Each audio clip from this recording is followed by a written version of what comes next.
곽수종의 뉴스 정면 승부. 곽수종의 뉴스 정면 승부.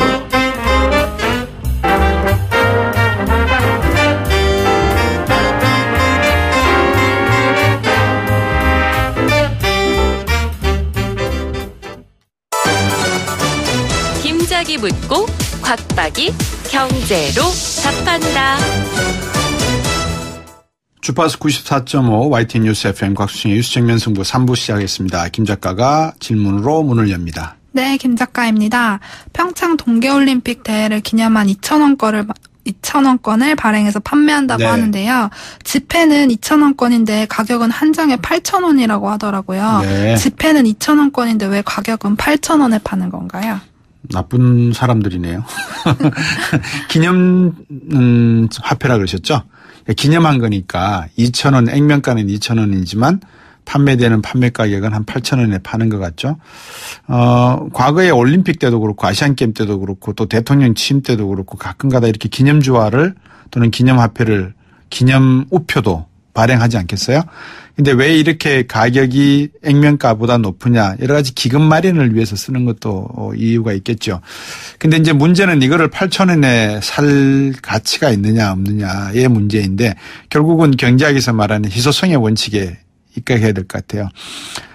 제 기억에 저도 그 88 올림픽 그 기념주화가 있거든요. 그게 전부 세트로 7개인가 나온 것 같은데 저는 7개 다 없고요.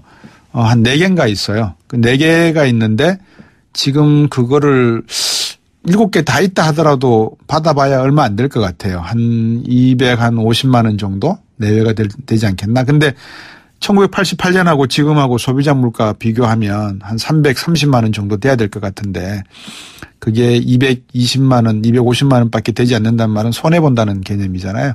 그러니까는 많은 분들이 관심을 가지고 2,000원권 화폐다 그러니까는 웃돈을 얹어서 기념으로 보관하시려고 하시는 것 같은데 우리 왜 미국 달러도 2달러짜리를 갖다 이렇게 그려놓잖아요. 아마 그런 느낌이 아닌가 싶어요. 근데 가격은 8,000원이다. 기념이기 때문에 거기에 웃돈을 얹어준다. 그것은 기금으로 쓰일 가능성이 높다. 이렇게 보시면 될 것 같습니다. 지금 여러분께서는 경제학자 곽수종 교수가 진행하는 YTN 뉴스 FM 곽수종의 뉴스 정면 승부를 듣고 계십니다.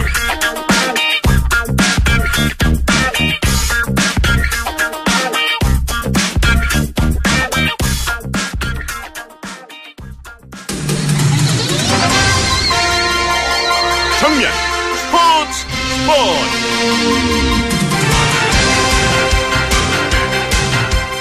네, 오늘 하루 동안 있었던 스포츠 소식 정리해드리겠습니다. 중일보 박민 기자입니다. 안녕하세요. 네, 안녕하세요. 혹시 주말에 골로프킨하고 알바레스 경기 보셨어요? 네, 저도 그 사무실에 출근해서 그 경기를 지켜봤는데요. 네. 그 사실 뭐 메이웨더 대결보다는 좀 더 이렇게 박진감 넘치는 경기가 펼쳐지긴 했고요. 네. 반면에 그 무승부로 판정으로 끝났는데 네. 일각에서는 골로프킨 선수가 좀 더 우세한 경기를 펼쳤는데 좀 다소 억울하게 무승부를 거둔 거 아니냐 또 이런 의견들이 많았습니다. 저는 정확하게 무승부를 제가 또 점수를 매겨서 냈는데 네. 사실은 전반은 골로프킨이 확실히 우세를 했고요. 후반 들어서 몇 개를 큰 주먹을 허용을 했더라고요, 보니까. 네, 정확히 보신 게 네. 저도 경기 초반에는 이제 골로프킨이 굉장히 우세를 점하다가 네. 뒤로 갈수록 이제 알바레스 선수가 그 유효타를 많이 때리면서 예. 후반기에는 또 앞섰다고 보는 그런 의견들도 있습니다. 예. 이 심판 스코어를 보니까 118대 110, 144대 110. 뭐 이런 식으로 나와서 마지막엔 114대 114 이렇게 돼 있구나 했는데 어쨌든 뭐 골로프킨 모친이 우리나라 분입니까? 고려인입니까? 그 외할아버지가 우리나라 사람으로 알려져 있어서 예. 그 쿼터라고 그러나요? 그러니까 물려받아서 이제 한국 피가 흐르고 있어서 국내 팬들이 또 많이 응원하고 있습니다. 네, 저도 응원하는 사람 중에 한 사람입니다. 네. 야구 쪽으로 가서 볼까요? 이윤진 선수 오늘 선발 등판했는데 5회가 아쉬웠다고요? 네, 맞습니다. 그 LA 다저스 류현진 선수가 그 워싱턴과 원정 경기에 선발 등판해서 그 4와 3분의 2이닝 동안 무실점을 기록했는데요. 네. 그 1대0으로 앞선 5회 2사 후에 볼넷 2개를 내주면서 그 승리 요건의 아웃카운트 1개만 남기고 강판을 당했고요. 네, 팀은 1대7 역전패를 당했습니다. 하하. 왜 감독이 이렇게 강판을 시켰을까요? 데이비드 로버츠 감독이?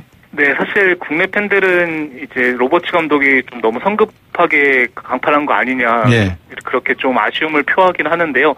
한편으로는 그 류현진 선수 투구수가 또 98개로 늘어났고요. 네. 사실 아직 어깨 수술 후유증이 남아 있어서 조금 무리를 좀 안 시키기 위해서 또 그런 측면도 있는 것 같습니다. 포스트 시즌에는 좀 역할을 맡을까요? 어떻게 보세요?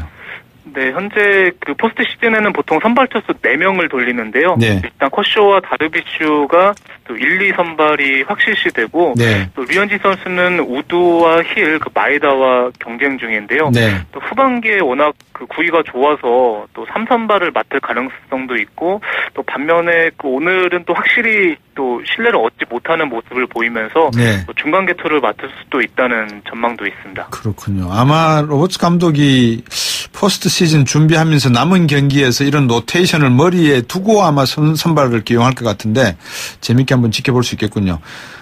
손흥민 선수 이야기 좀 할까요? 이 선수는 유럽에만 가면 벌펄 날아요. 왜 그렇습니까? 네, 맞습니다. 사실 대표팀에서는 부진하고 소속팀만 가면 잘한다 또 이런 평가들이 있는데요. 네. 그 토트넘 공격수 손흥민 선수가 또 어제 스완시티와의 경기에서는 또 포지션을 3개나 소화하면서 굉장히 좋은 모습을 보였고요. 네. 또 지난 14일에는 유럽 챔피언스 리그에서 무려 50m를 질주하면서 골망을 흔들기도 했습니다. 예. 반면에 그 대표팀 소속으로는 또 최종 예선에서 좀 다소 부진한 모습을 보였고요. 예. 최종 예선 10경기에서 단 한 골에 그쳤습니다. 예. 보통 미국도 그렇고 이 강대국의 도덕이 겸손함에 있다고 말씀들을 하시거든요. 네. 손흥민 선수는 겸손한 것은 제가 뭐 만나보지 못했으니까 모르겠지만 토트넘의 손흥민, 대표팀의 손흥민 이 차이가 나도 너무 나서 이게 손흥민 선수한테 문제가 있는 건지 아니면 뭐 손흥민 선수 말대로 우리나라 구장 잔디에 문제가 있는 건지 뭡니까 이게?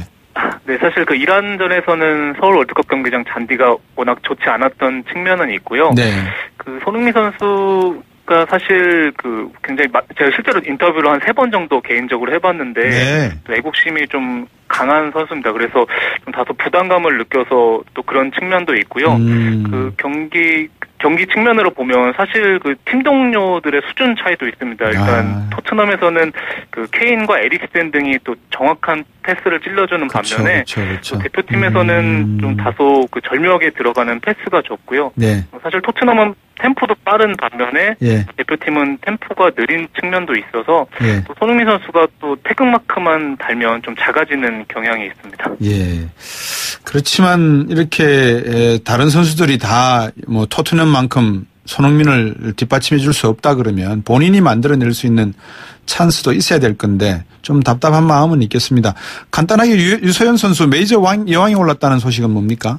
네, 그 유소연 선수가 한 시즌 동안 5개 메이저 대회에서 네. 가장 좋은 결과를 낸 선수에게 주어지는 그 안니카 메이저 어워드를 수상했는데요. 네. 그 에비앙 챔피언십에서는 공동 40위에 그쳤지만 네. 또 ANA 인스퍼레이션 우승과 또 US 오픈 공동 3위를 묶으면서 또 이런 수상의 영예를 안았습니다. 네. 골로프킨 선수의 여운이 상당히 오래 남습니다. 제 머릿속에. 오늘 말씀 잘 들었습니다. 고맙습니다. 네, 감사합니다. 네, 중앙일보 박민 기자였습니다. 곽수종의 뉴스 정면 승부. 방송 들으시고 의견 있으신 분들은 지금 바로 샵 0945, 샵 0945. 짧은 문자 50원, 긴 문자 100원이 부과되는 휴대전화 문자 메시지를 보내주세요. 오늘 들으신 방송은 YTN 라디오 홈페이지와 곽수종의 뉴스 정면 승부 팟캐스트를 통해 다시 확인할 수 있습니다.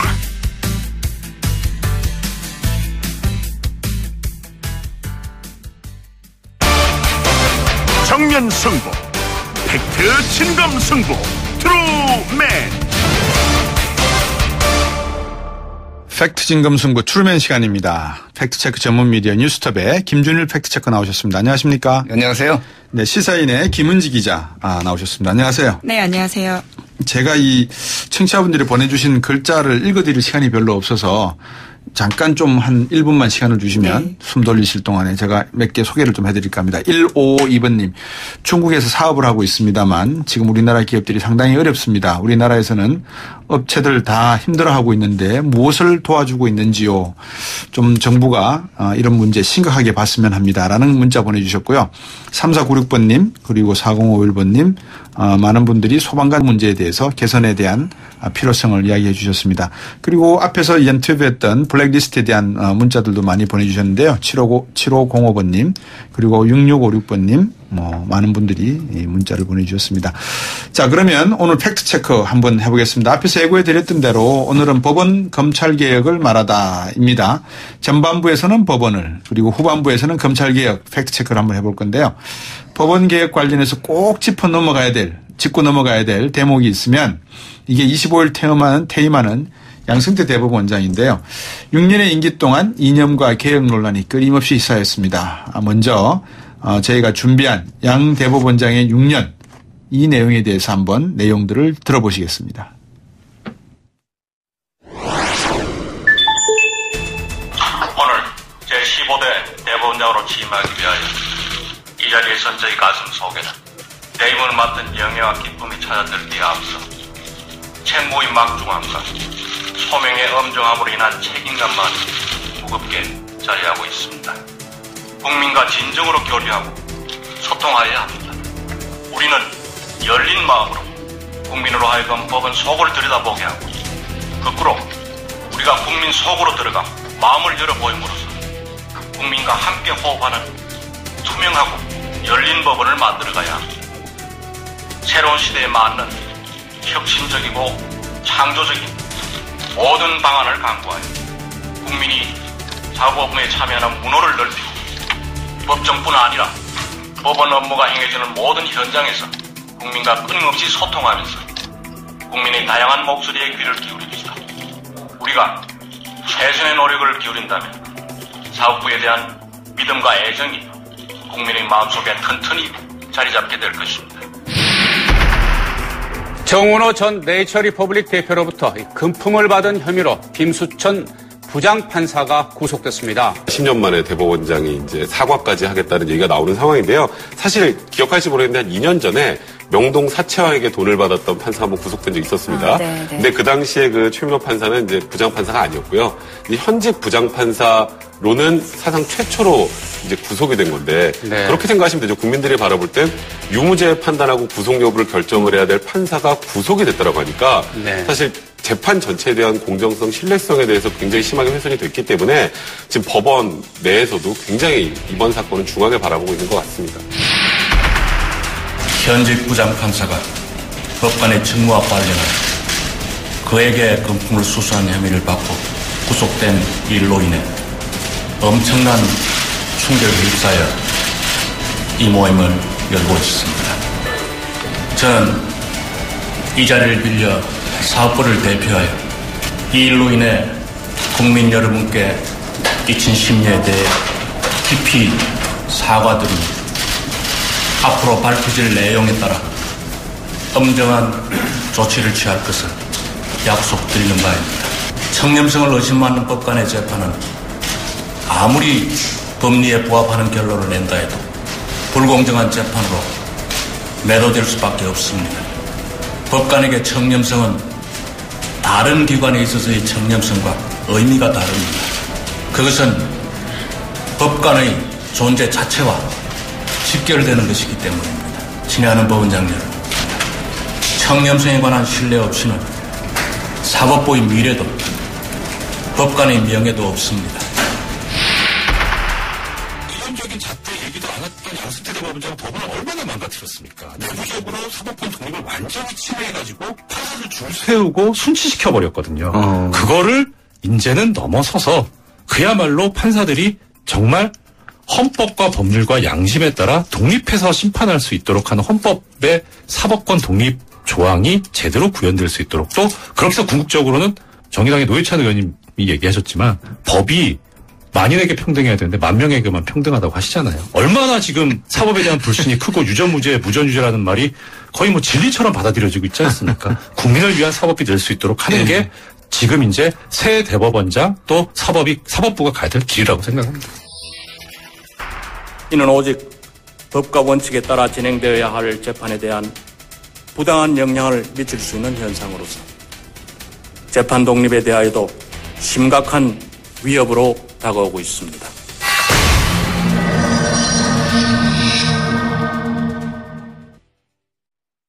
네, 청취자 여러분께서 들으신 내용은 2011년 9월 양승태 대법원장의 취임사 그리고 지난해 현직 부장판사가 뇌물수수 혐의로 구속됐던 초유의 사태와 이와 관련한 양승태 대법원장의 대국민 사과, 양 대법원장에 대한 이정열 전 부장판사의 평가 그리고 최근 법원에 잇따른 구속영장 기각에 따른 양 대법원장의 입장 차례로 들어보셨고요. 팩트체크 한번 해보겠습니다. 자, 김진일 대표가 먼저 말씀해 주실런가요? 예. 양승태 대법원장 2011년 9월 26일 방금 임명장 받고 이명박 대통령한테 취임사를 들어보셨는데 어떻게 평가하십니까? 예, 일단 뭐 평가를 하기에 앞서요. 일단은 네. 이제 뭐 좀 지적을 먼저 하겠습니다. 네. 그러니까 이명박 대통령과 김장겸 MBC 사장과 양승태 대법원장의 공통점이 뭔지 아십니까? 뭡니까? 예, 블랙리스트를 만들거나 블랙리스트로 네. 의심되는 행동을 했다. 장으로서? 예, 기관장으로서. 그렇죠. MBC 김장겸 사장은 내부 직원들을 대상으로 만들었고 네. 이명박 뭐 대통령이나 박근혜 대통령도 마찬가지고요. 예. 양승태 대법원장도 지금 퇴임을 얼마 앞두고 있지만은 지금 블랙리스트 의혹이 강하게 제기돼서 지금 판사들이 단식 투쟁을 한다든지 지금 예. 각종 문제가 불거지지 않았습니까? 그래서 양승태 대법원장의 6년 동안의 어떤 그 공도 있죠. 네. 근데 그런 것들이 이 문제로 다 이제 물거품이 돼버렸다. 저는 이렇게 평가를 하고 싶고요. 네. 양승태 대법원장이 보수적이라서 문제가 아니라 예. 이런 식으로 줄 세우기를 해서 법원은 법관들은 다 개별 기관 독립기관이지 않습니까? 그래서 네. 양심에 따라서 할 수 있는데 그거를 줄을 세움으로써 네. 굉장히 사법부를 망가뜨렸다. 그 부분에 있어서 지적을 하지 않을 수가 없습니다. 예, 김은지 기자.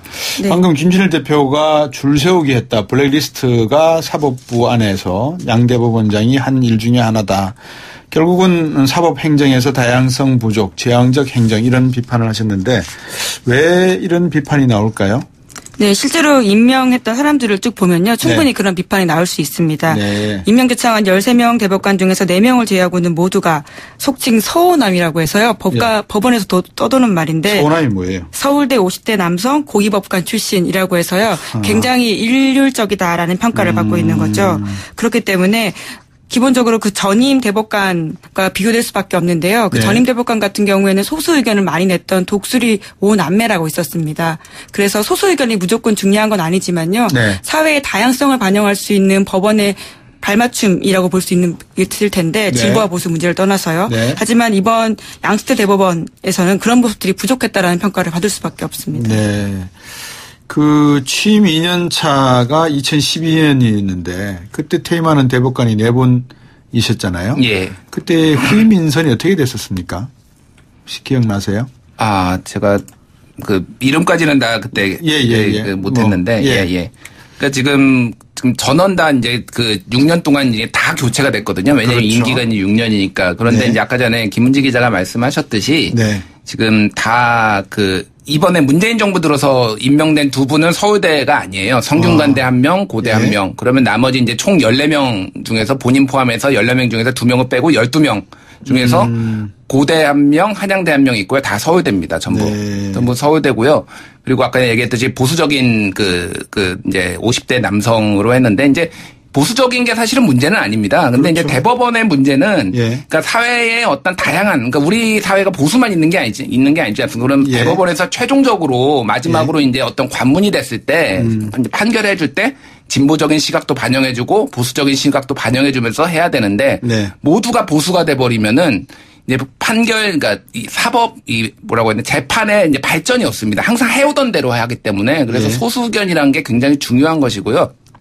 그런 부분에 있어서 굉장히 법원이 후퇴를 했다라고 평가할 수밖에 없는 상황입니다. 예. 말씀하신 대로 이제 법원이 어떤 판결 과정에 있어서 개인들의 호불호를 삽입을 하고 또 학연 같은 나름대로의 또 다른 어떤 외생 변수를 추가함으로 해서 공정한 판사의 어떤 결정을 좀 흐리게 했다 이런 말씀인 것 같은데 법원 내부에서 아까 이정열 전 부장판사 이야기도 들어보셨습니다만 법원 내부에서도 불만이 상당했던 것 같아요. 그죠? 이제 그러니까 그런 거죠. 그러니까 일단 그 아까 전에도 얘기가 잠깐 나왔는데 이제 네. 승진을 하려면은 소위 말해서 이제 고위 법관으로 가려면은 예. 이제 법원 행정처를 거쳐야 되는 겁니다. 예. 이제 법원 행정처는 사실상 이제 대법원장의 직속 이제 부서거든요. 네. 그래서 법원 행정처를 통해서 이제 승진할 수 있는 승진하는 요직처럼 돼 있는데 그거를 이제 대법원장의 말을 잘 안 듣는 약간 독립적인 판단을 이렇게 판결을 내린 판사들은 대부분 거기서 제외가 되는 거죠. 그러면은 이제 소위 말해서 승진을 포기하는 판사들은 신념대로 가고 이를테면은 거기에 좀 코드를 소위 말해서 그 보수적인 코드를 맞추는 분들은 이제 다 그런 건 아니지만 어쨌든 그런 분들이 주로 법원 행정처에 가서 계속 고위 코스를 밟게 되는 그래서 이번에 김명수 대법원장 후보자는 법원 행정처 근무 경력이 없지 않습니까? 그런 것들은 일단 그 양승태 대법원장과 코드가 그 보수적인 코드를 맞추지 않았다. 그리고 소신대로 했다. 근데 이제 국회에서는 어떻게 법원 행정처도 거치지 않은 사람이 춘천 경찰서장이 경찰청장을 하는 식이다라고 이제 비판하는데 그건 말이 안 되고 왜냐하면 다양성을 존중해야 되는 법원이고 그런 다양성을 존중하다 보니까 아예 승진의 기회가 막혀 있는 상황이었는데 그러면 계속 했던 사람이 또 하고 이런 반복적인 문제가 생기지 않습니까? 그래서 그런 부분에 있어서는 굉장히 문제라고 할 수 있습니다. 알겠습니다. 청취자 여러분들께서는 지금 팩트 진검승부 추루맨 시간 듣고 계십니다. 김준일 뉴스톱의 팩트체커 그리고 김은지 시사인 기자와 함께하고 있습니다.